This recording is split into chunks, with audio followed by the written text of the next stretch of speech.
অমিত শাহ টাকে যেমন কোনোদিন চুল গজাবে না, সারা ভারতবর্ষের ভিতরে রাম ছাগল গোয়াল গোয়াল গরুর বাচ্চাদেরকে ছেড়ে রেখে কোনোদিন শান্তি খুঁজে পাওয়া যাবে না। রাখুন, শুভেন্দু সুকান্ত দিলীপ ঘোষের মতো রাম ছাগলদের বাইরে রেখে সারা ভারতবর্ষে শান্তি খুঁজে পাওয়া আর অমিত শাহর টাকে চুল গোজানোর আশা করা দুটো সমান।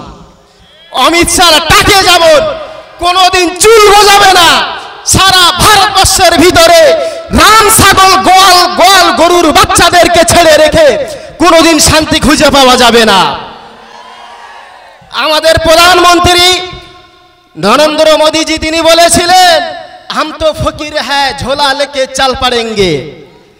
মোদীজি বাংলাদেশ থেকে শিক্ষা নিন, এমন একটা দিন আসবে অকপ বিল যদি প্রত্যাহার না করেন ঝোলা নেওয়ার সময় পাবে না। এই কথাটা বিজেপি আরএসএস এর মনে রাখা দরকার যে অকপ বিল নিয়ে আমরা রাস্তায় নেমেছি।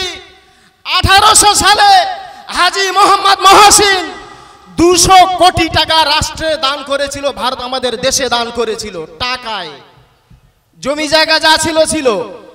কিন্তু যদি আপনি ইতিহাস দেখেন, বিজেপি আর আরএসএসরা ভারতের জন্য তারা কিছুই করেনি। 2001 সাল পর্যন্ত আরএসএস এর কার্যালয়ে তিরঙ্গা পতাকা তারা উত্তোলন করেনি। সারা জীবন ধরে ওদের জন্মলগ্ন থেকে শুধুমাত্র ব্রিটিশদের পা চেটে চেটে জিপটা পাতলা করে গেছে। তাদের কাছ থেকে আমরা দেশপ্রেম কোনোদিন শিখব না। তাদের কাছ থেকে তারা যে সংবিধান বাঁচাবে এটা কখনো আমরা আশা রাখবো না, আমরা বিশ্বাস করব না। তাই এই আন্দোলন আমাদের দীর্ঘ আন্দোলন করতে হবে। ভানুদাস কয়েকদিন আগে 6 লেনের এক মাঠে ভানুদার সাথে আমার রাত্রে গল্প হচ্ছিল। উনি বলছিলেন শুধুমাত্র আদিবাসীদের নিয়ে 26 তারিখের পরে উনি কলকাতায় মিটিং করবেন। আমরা তাদেরকে সাধুবাদ জানাই। এই লড়াই শুধুমাত্র মুসলমানদের লড়াই নয়, এই লড়াই হিন্দু মুসলমান সকলের সমান। যারা বলছেন আইন করেছে দিল্লি, দিল্লি গিয়ে আন্দোলন করো, আমি তাদেরকে জানাতে চাই জোহরা বিবি ওয়াকফ এস্টেটের মধ্যে 35 বিঘা জমির ভিতরে 5 বিঘা জমির উপরে ফিরিয়াদ হাকিমের মারবেরের শোরুম আছে, তার হিসাব লাগবে। নাদিমুল হক যে সম্পত্তির উপরে বিল্ডিং করে রেখেছে তার হিসাব দেওয়া লাগবে। এমনি করে সারা ভারতবর্ষের ভিতরে ওয়াকফ সম্পত্তির উপরে, এমনকি ভানুদা আমাকে বলছিলেন যে মুকেশ আম্বানি যে বিল্ডিংটা করেছে বোম্বাইয়ের সব থেকে উঁচু বিল্ডিং, সেটা ওয়াকফ বোর্ডের জায়গায়। আমরা হুঁশিয়ারি দিয়ে বলতে চাই ওয়াকফ বোর্ডের জায়গাকে আমাদের হাতে ফিরিয়ে দিয়ে এই সমস্ত জবরদখলকারীদেরকে, বিশেষ করে মুকেশ আম্বানিকে গুজরাটে ফেরত পাঠাতে হবে। চোখে তাকায় আমরা ভারতবর্ষের নাগরিক যারা আছি তারা গণতান্ত্রিক পদ্ধতিতে ওই টেরা চোখওয়ালাগুলোর চোখে আঙুল দিয়ে সোজা করে তাকাতে আমরা বাধ্য করতে জানি। ফলে আমাদের আন্দোলন হবে দেশের স্বার্থে, আমাদের আন্দোলন হবে গণতন্ত্রের স্বার্থে, আমাদের আন্দোলন হবে সংবিধানের স্বার্থে। জেনে রেখে দেবেন, আমরা আমাদের জীবনের থেকে যেমন কোরআনকে বেশি ভালোবাসি, ঠিক ভানুদারাও জানেন আমরা এটা প্রমাণ দিয়েছি, আমাদের জীবনের থেকেও আমাদের ভারতবর্ষের সংবিধানকে আমরা বেশি সম্মান করি। ফলে নরেন্দ্র মোদীরা তাদের কালো হাত দিয়ে যদি আমাদের সেই পবিত্র সংবিধান, যেটা ডক্টর আম্বেদকরের নেতৃত্বে গঠিত হয়েছিল, সেই সংবিধানে যদি কালিমা লিপ্ত করতে আসে, তাহলে ভানুদা, আমাদের বিশ্বনাথ দাস সহ আমরা ভারতের নাগরিকরা গণতান্ত্রিক পদ্ধতিতে সংবিধানে যারা কালি লাগাতে আসবে তাদের কালো হাত আমরা গুড়িয়ে দিতে পিছপা হব না। ফলে মনে রাখবেন, এই আন্দোলন ভারত বাঁচানোর আন্দোলন।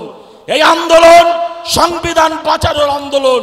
আমরা সংবিধান বাঁচানোর জন্য, ভারত বাঁচানোর জন্য যে লড়াইতে নেমেছি, এই লড়াই হতে হবে শান্তিপূর্ণ পদ্ধতিতে। নিশ্চিত করে এই আন্দোলন যারা চায় না, এই চোখ পড়ে যাবে, সরে যাও, এই আন্দোলন যারা চায় না কানে ঢুকিয়ে রাখুন, তারা কিন্তু এই আন্দোলনের ভিতরে ঢুকে অশান্তি পাকানোর চেষ্টা করে আমাদের ঘাড়ে দোষ দিয়ে দেবে। সেজন্যে এমন কোনো আন্দোলন আমরা করব না যে আমাদের তারা দোষ দিয়ে আন্দোলনটাকে কলুষিত করতে পারে। এই আন্দোলন দীর্ঘমেয়াদী আন্দোলন, শুধু ব্রিগেড সমাবেশ করে নয়, যতদিন পর্যন্ত না এই সংবিধান বিরোধী কালা কানুন প্রত্যাহার হচ্ছে ততদিন পর্যন্ত মাথায় কাফন বেঁধে আন্দোলন করতে হবে। জেনে রেখে দেবেন, আমাদের আন্দোলনের মোড় ঘুরিয়ে দেওয়ার তারা চেষ্টা করছে। বিভিন্নভাবে প্ররোচনা দেওয়া হচ্ছে, বিভিন্নভাবে আরএসএস ফাঁদ পেতে রেখেছে। আমি প্রত্যেকটা আন্দোলনকারীরা হাতে ধরে পায়ে ধরে অনুরোধ করব, দয়া করে কোনো ফাঁদে পা দিয়ে আন্দোলনকে ভুল পথে পরিচালিত করবেন না। এটা কিন্তু ব্যক্তিগত কোনো আন্দোলন নয়, অল ইন্ডিয়া মুসলিম পার্সোনাল ল বোর্ডের নির্দেশ ক্রমেই আন্দোলন হচ্ছে। ফলে তাদের গাইডলাইনের বাইরে যেয়ে কেউ কোনো আন্দোলন করবেন না।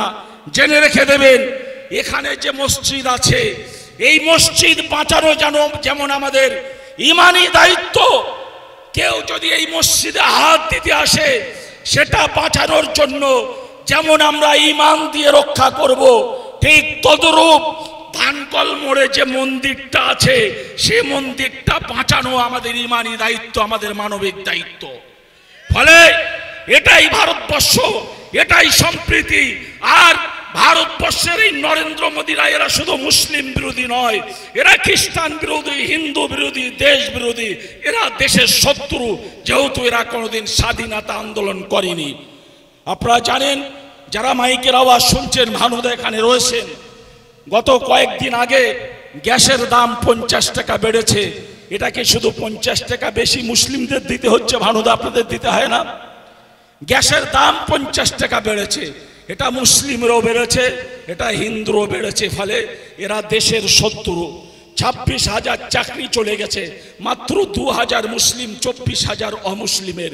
ফলে জেনে রেখে দেবেন,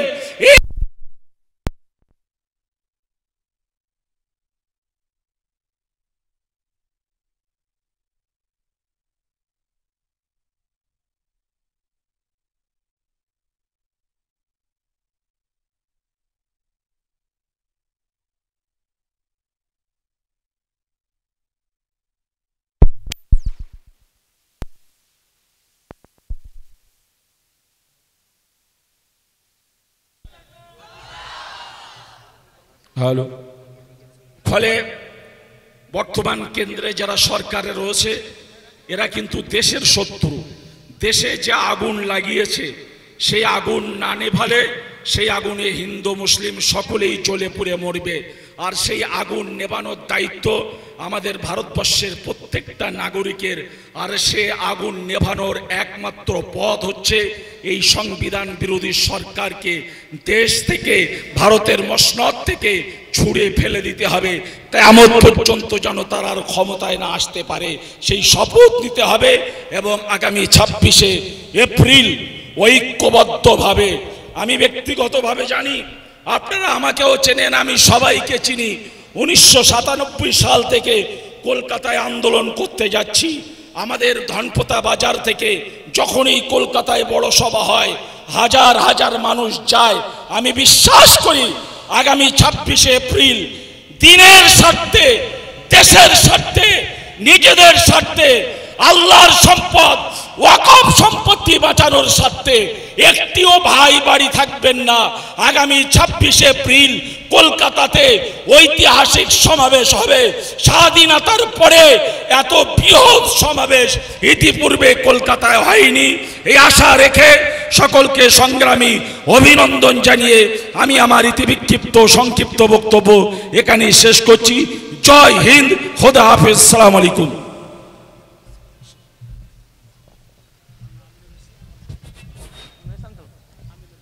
আলহামদুলিল্লাহ, আপনারা আজিজ ভাইয়ের থেকে অনেক কথা শুনেছেন। বিস্তার কিছু ব্যাখ্যা করার সময় নাই। অনেক বক্তা হযরতগণ আমাদের কাছে রয়েছেন।